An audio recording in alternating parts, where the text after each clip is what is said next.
In the mid-19th century, a gravedigger named Thomas went about his duties with a somber routine. Every night, under a blanket of darkness, he walked along the rows of graves in the local cemetery, his lantern casting long, eerie shadows across the weathered headstones. The only sounds were the crunch of his boots on the cobblestones and the occasional hoot of an owl hidden in the trees. The cemetery, a place of eternal rest, was eerily quiet, almost too quiet.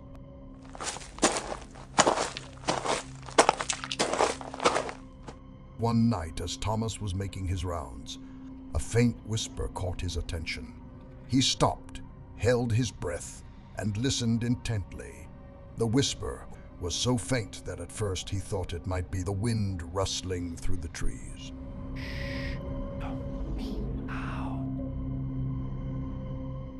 But as he stood there, the sound grew louder, clearer. It was a young girl's voice, distant yet pleading. "Help me, help me." The voice repeated, each word laced with desperation. "Help me, help me." Thomas felt the hairs on the back of his neck stand up. He was alone in the cemetery, and the voice seemed to be coming from one of the graves. His heart pounded in his chest as he followed the sound, each step heavier than the last.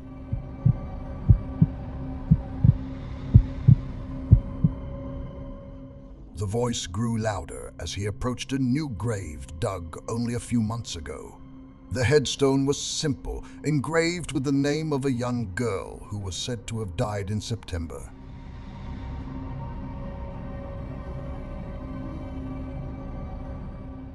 Kneeling beside the grave, Thomas's hands shook as he asked aloud, "Did you die in September?"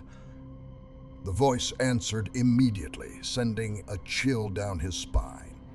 "I was buried in September, but I never died. Help me, I'm alive!"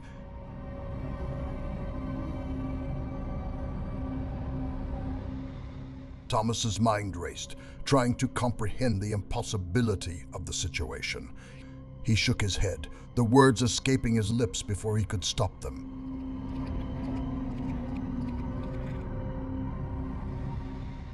"It's August. You can't be alive." The voice continued to plead, but Thomas, overcome with fear and disbelief, backed away from the grave. The girl's cries faded into the night as he turned and hurried away, leaving the grave untouched.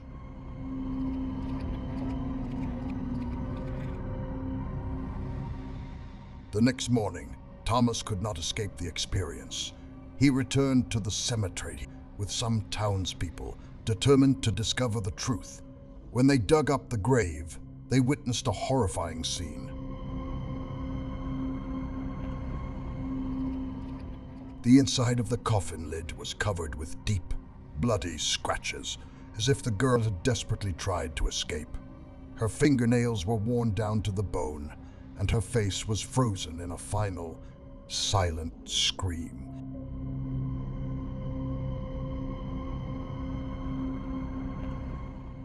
News of the discovery spread quickly, sending shockwaves through the town.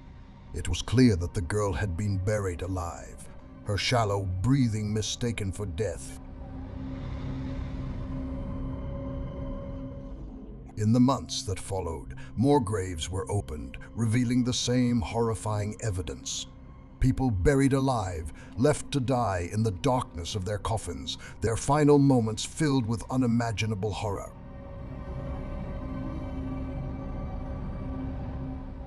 The cemetery was soon abandoned, the villagers fearful as they whispered of unsettled souls trapped beneath the ground. Thomas, haunted by the girl's voice and horrified by what he had discovered, abandoned his job as a gravedigger. But the memory of that night never left him, a constant reminder of the thin line between life and death, and the unspeakable terror of being buried alive.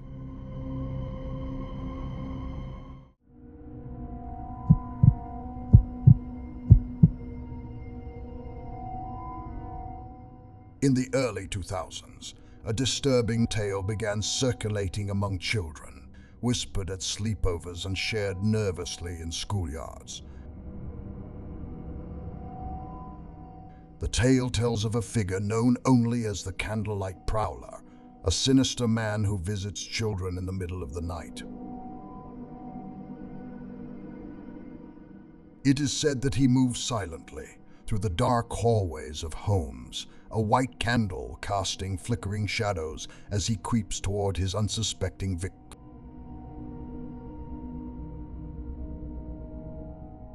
The story changes slightly depending on who tells it, but the core details are always the same. A child lies in bed, the house quiet and still, when they hear the soft creak of a door open.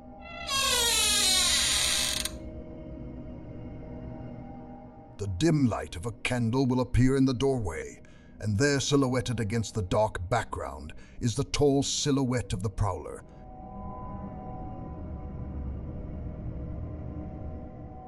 His face was always hidden in shadow, his features obscured by the flickering candlelight. He would slip into the room, the door closing behind him with a soft click.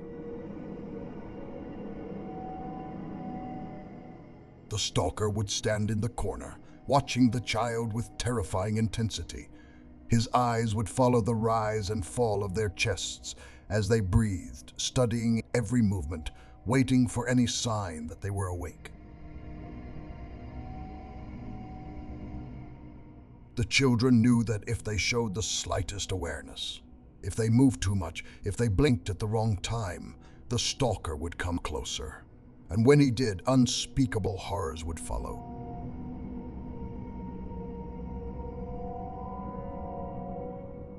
Terrified, the children lay still, pretending to sleep while their hearts pounded in their chests. They prayed for the stalker to leave, for the candle to burn out, for the nightmare to end.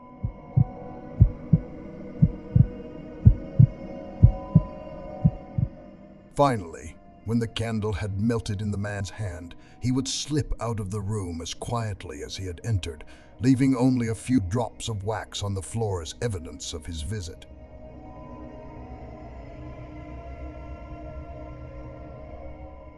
For years, the Candlelight Prowler remained a creepy urban legend, a story passed down from generation to generation of children.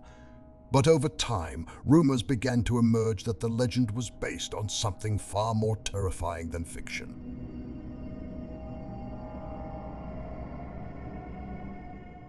In the early 2000s, police in several states began investigating a series of disturbing reports. Parents discovered drops of candle wax in their children's rooms, and their children told of a man who watched them at night.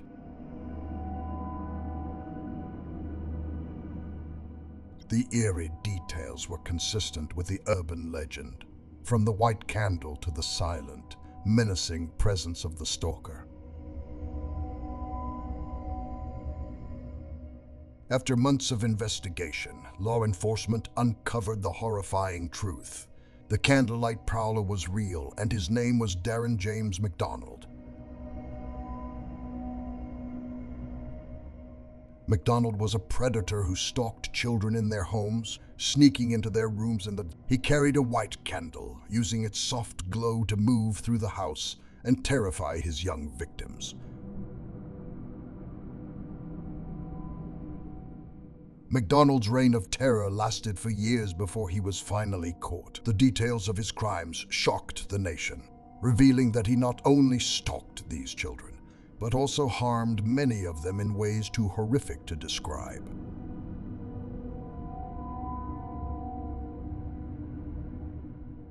The candle, once a symbol of warmth and light, had become an instrument of fear in the hands of a monster.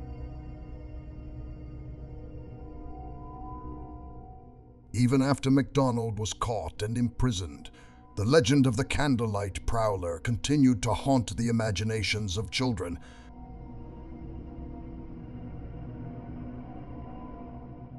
Knowing that a man like McDonald had existed, had ever been real, made the story all the more terrifying for children who grow up hearing about the Prowler.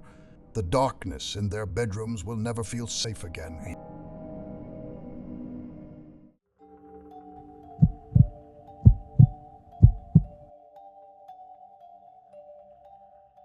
In the quiet town of Malay, nestled in the Swiss countryside, a dark legend has begun to flourish, a tale of a ghost lurking in the nearby woods. Locals whisper about the ghost of Malay, a mysterious figure who has terrorized the area for years.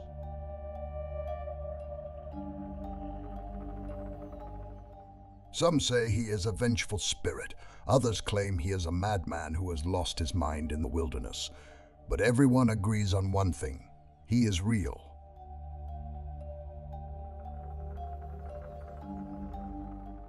The first sightings began in the early 1990s. Hikers in the dense forests surrounding Malay reported an unsettling presence, a feeling of being watched.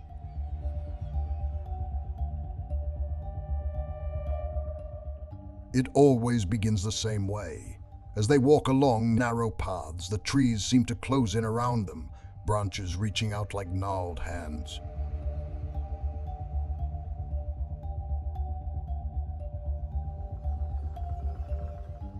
The air grows colder, the sounds of nature fading into an eerie silence. Then, at the very edge of their hearing, they would hear footsteps, someone or something, moving just beyond their sight.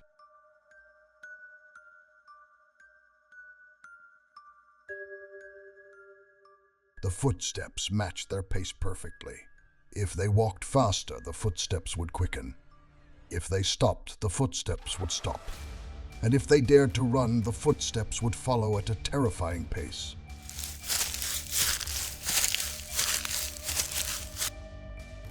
Finally, they would catch a glimpse of him. A man dressed in an old-fashioned boiler suit, his face hidden behind a strange gas mask. In his hand, he held a large serrated knife, the blade gleaming as if freshly stained with blood.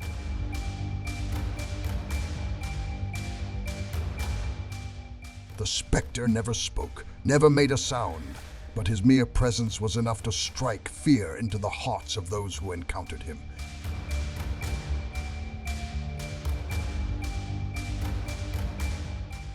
Those who saw the Malay ghost often fled in terror, refusing to return to the forest. Some people say they feel his eyes following them long after they leave the woods, as if he's watching from the shadows, waiting for another chance to strike. For more than a decade, the Malay ghost has haunted the town, his legend growing with each new sighting. Police have conducted numerous searches, but they have found no trace of the man. Many have dismissed the sightings as mass hysteria, a collective delusion fueled by fear and superstition. But the locals know better. The ghost is real, and he's out there, lurking in the woods, biding his time.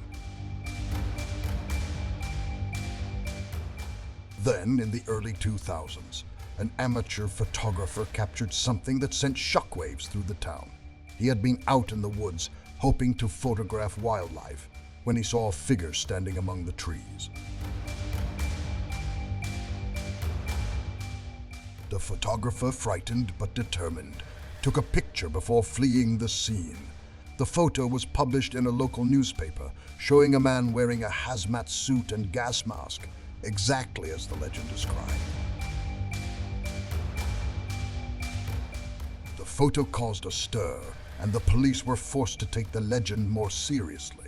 They organized another search, this time scouring the woods for any sign of the mysterious figure.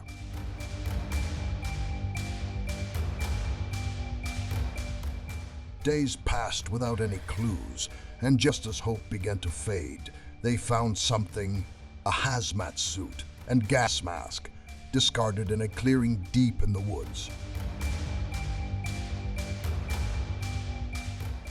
Nearby, they discovered a note, crudely scrawled on an old sheet of paper. The note was short, cryptic, and deeply disturbing. It read, "My time is up. The woods will now claim me." The police searched the area thoroughly, but there was no body, no sign of a struggle. It was as if the ghost of Malay had vanished into thin air. The discovery did little to ease the fears of the townspeople. Some believed that the man had committed suicide in the wilderness, his body lost to the elements.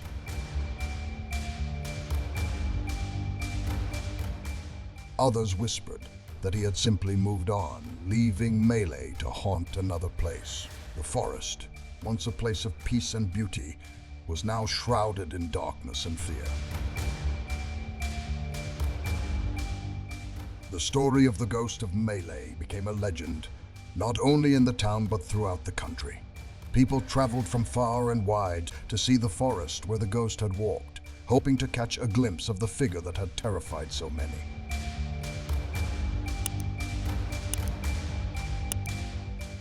But the ghost was never seen again, his final resting place as mysterious as the man himself. For those who live in Malay, however, the forest will never be the same. The trees that once provided shade and comfort now seem to harbor something darker, something that waits just beyond sight. And though the Malay ghost is gone, his presence remains as a shadow, a reminder that some legends are very true.